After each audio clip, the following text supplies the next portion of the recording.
اعوذ باللہ من الشیطان الرجیم بسم اللہ الرحمن الرحیم۔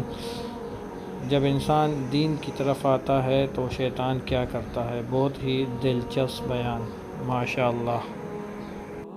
حضور اکرم صلی اللہ علیہ وسلم فرمایا کہ جب انسان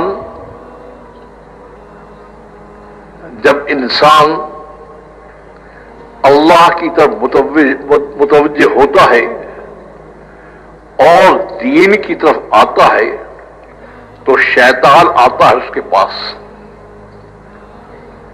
اور اس کو کیا کہتا ہے؟ ارے مزے کی زندگی، آزاد زندگی، تیرے رواج کی زندگی، تیرے آباء و اجداد کی زندگی، تو اس کو چھوڑ کر یہ کس چکر میں پھنسا ہے تو؟ لیکن جب آدمی شیطان کی اس آواز کو نہیں سنتا اور وہ اللہ کے دین کی طرف اور اللہ کی طرف آنے پر تیار ہوتا ہے تو پھر وہ اس کے راستے میں آ کر پھر بیٹھتا ہے۔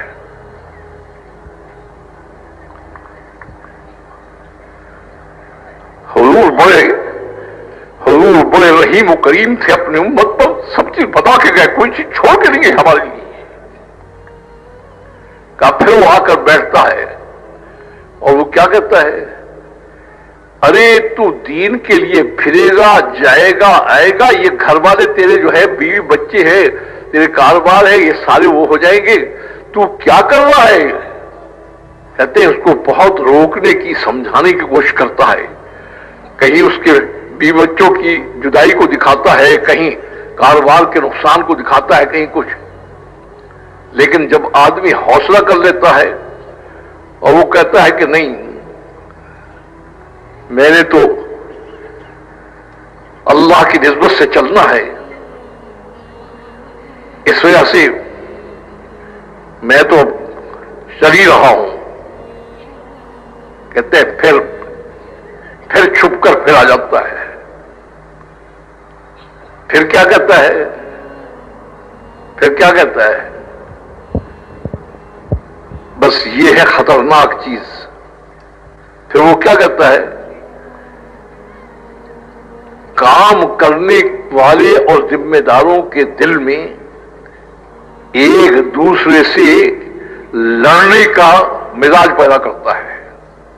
فرمایا اس کے 3 مرحلے ہیں، جب دونوں مرحلے میں ناکام ہوتا ہے تو وہ کیا ہے؟ کہتے ہیں وہ کافروں کے پاس نہیں جاتا، وہ کام کرنے والوں کے پاس جاتا ہے، اور ان کے دلوں میں ایک دوسرے سے جو محبت اور تعلق اور ایک دوسرے کے ساتھ مل کر چلنے کا وہ مزاج ہے، اس کو توڑتا ہے اور کیا دل میں ڈالتا ہے کہ یہ کر رہا ہے، وہ کر رہا ہے، وہ ایسا کر رہا ہے۔ فرمایا یہاں سے وہ پورے کام کی جڑوں کو کھوکھلا کر دیتا ہے، کیونکہ تیسرا مرض بڑا خطرناک قسم کا ہے کہ جہاں آپس میں چپ شروع ہوئی، کام ختم ہو گیا بس۔ تو اگر آپ قبول کرنے کو تیار ہو تو بتاتا ہوں، ویسے نہیں بتاتا ہوں۔ ہاں، حضور اکرم صلی اللہ علیہ وسلم نے فرمایا کہ تم 4 چیزوں کو سامنے رکھ کر چلو گے تو اس کے حملے سے محفوظ ہو جاؤ گے۔ بے شک اس کو لکھ لینا، کام آتی رہے گی۔ 4 چیزوں کو سامنے رکھ کر چلو گے تو اس کے حملے سے محفوظ ہو جاؤ گے۔ وحدت جماعت، وحدت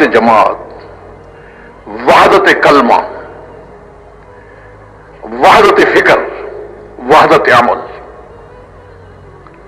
کہ اپنی رائے سب چھوڑو۔ وحدت جماعت، کہ جماعت ہر صورت میں جماعتی زندگی محفوظ رہے، چاہے میری رائے ٹوٹ جائے۔